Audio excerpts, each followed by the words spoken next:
Halo, Assalamualaikum warahmatullahi wabarakatuh. Pada video kali ini, saya akan memberikan tutorial sederhana terkait penggunaan LMS atau Learning Management System pada program studi Doktor Ilmu Manajemen. Oke, sekarang kita akan mencoba menggunakan LMS atau Learning Management System untuk program studi Doktor Ilmu Manajemen. Kita mulai dari halaman login. Pastikan teman-teman mengakses di alamat yang sesuai, yaitu lms.tim.unpas.ic.id.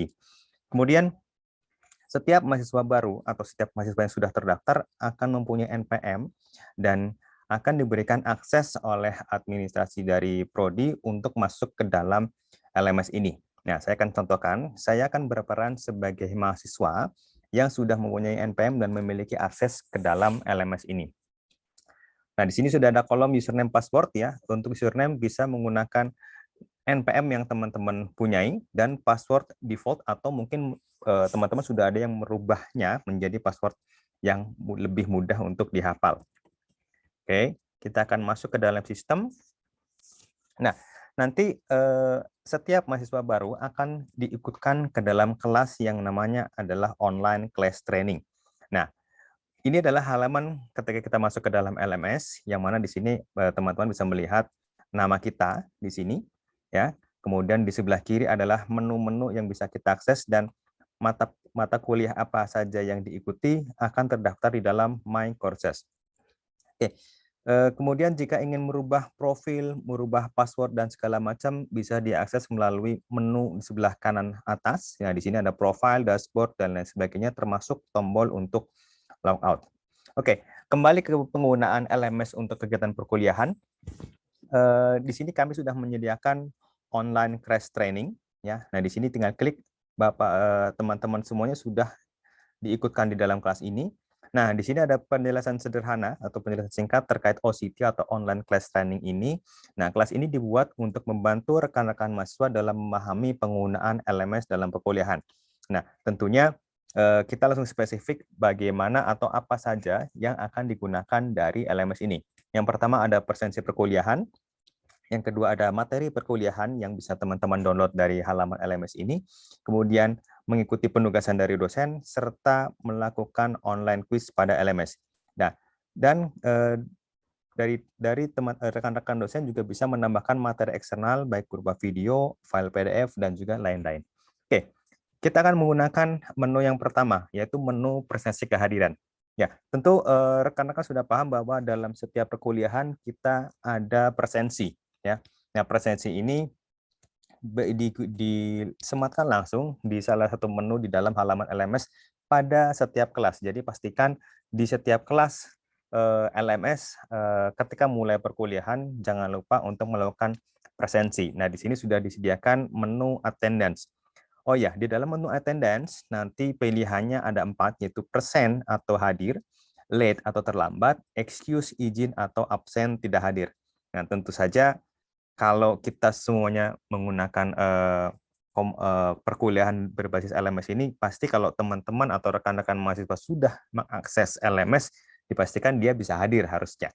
Oke, kita akan contohkan bagaimana proses pengisian presensi di dalam LMS ini. Nah, di setiap course atau di setiap kelas di halaman LMS nanti akan disediakan menu attendance yang akan disesuaikan dengan jadwal perkuliahannya. Nah, untuk contoh hari ini atau contoh di halaman kelas OCT ini, setiap hari yaitu dari jam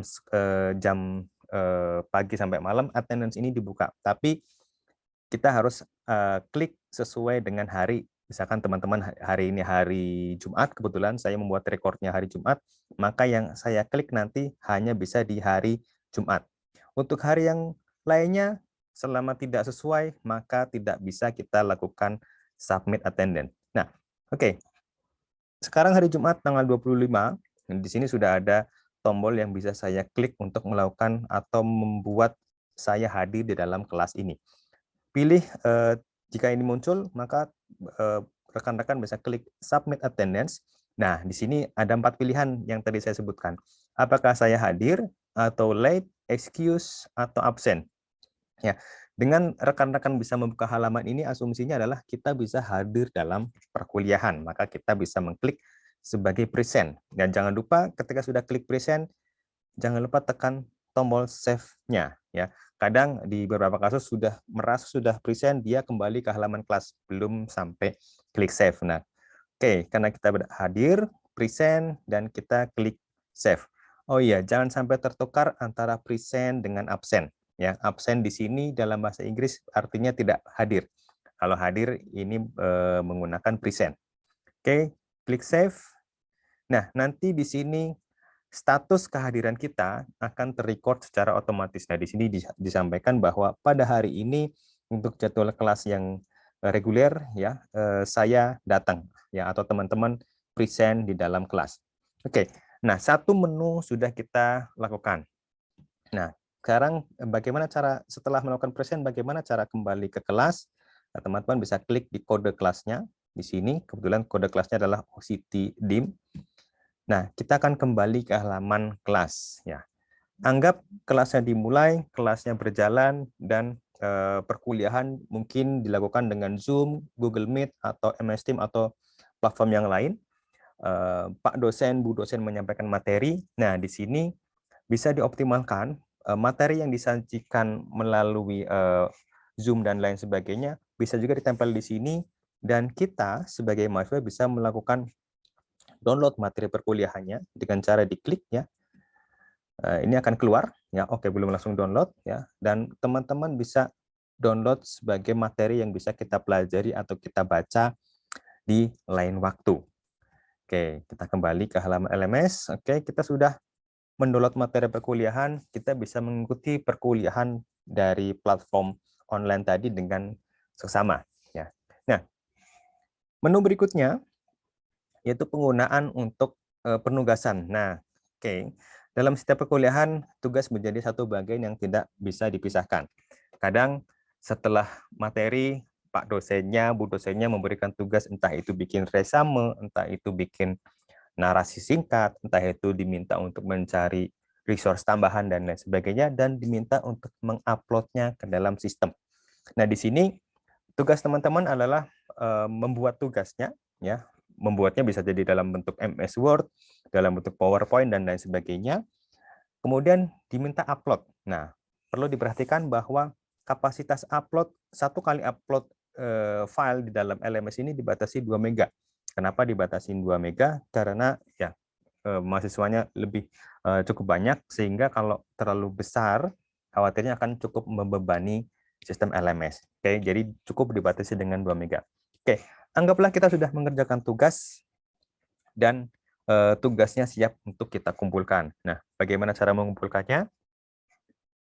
Tombol untuk penugasan sudah disiapkan, sehingga rekan-rekan bisa klik saja di sini, tugas perkuliahan.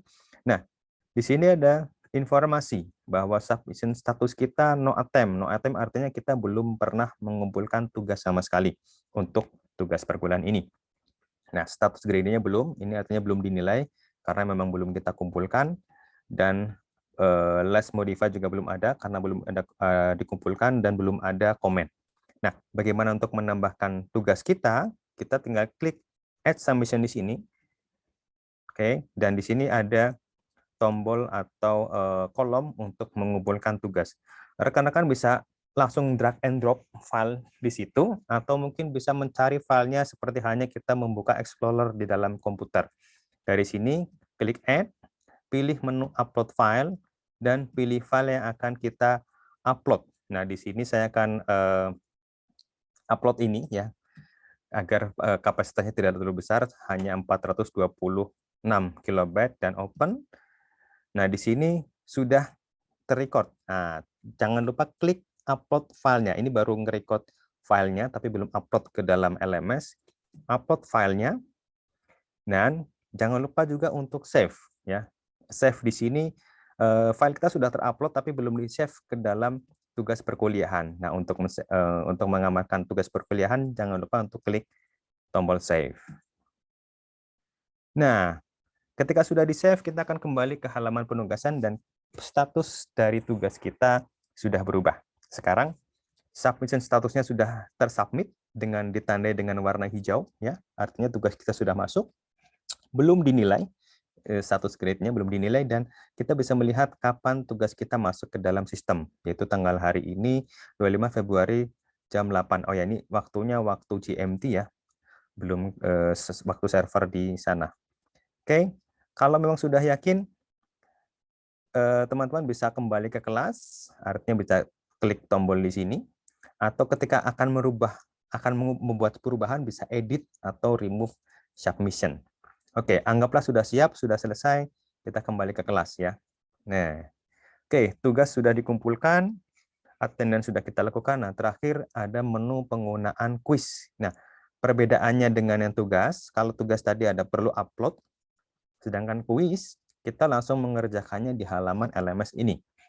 Nah, di sini ada contoh pelaksanaan quiz dengan metode pilihan ganda dan juga esai. Nah, quiz biasanya akan dibatasi oleh waktu pengerjaan, ya. Jadi setelah waktunya lewat, kita tidak bisa melakukan pengerjaannya lagi. Oke, kita akan coba akses kuis perkuliahan di sini. Rekan-rekan tinggal klik di menunya kuis perkuliahan. Nah, di sini ada informasi sebelum kita memulai kuisnya. Kuis hanya boleh dilakukan 1 kali, ya, dan kuisnya sudah dibuka dari kemarin, dan waktunya hanya 10 menit. Artinya, ketika rekan-rekan sudah klik attempt quiz, itu waktu 10 menit mundur, ya, hitungan mundur 10 menit segera dimulai. Nah, ini contohnya kebetulan cuma 2 soal ya. Jadi kita akan coba, sudah attempt, ada start attempt. Nah, oke, ini adalah soalnya. Kita punya 2 nomor dan waktunya sudah langsung berjalan. 10 menit hitungan mundur, ya. Soalnya bisa banyak ya, tergantung tim dosennya yang membuat soal. Dan di sini rekan-rekan bisa pilih apakah misalkan nomor 1 belum bisa menjawab, teman-teman bisa langsung loncat dulu nomor 2 dan memberikan jawaban, mengisi jawabannya ya.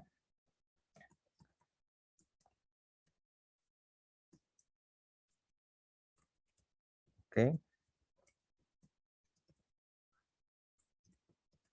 Nah, misalkan seperti ini, dan ini tidak dibatasi ya, jadi rekan-rekan bisa menulis cukup panjang.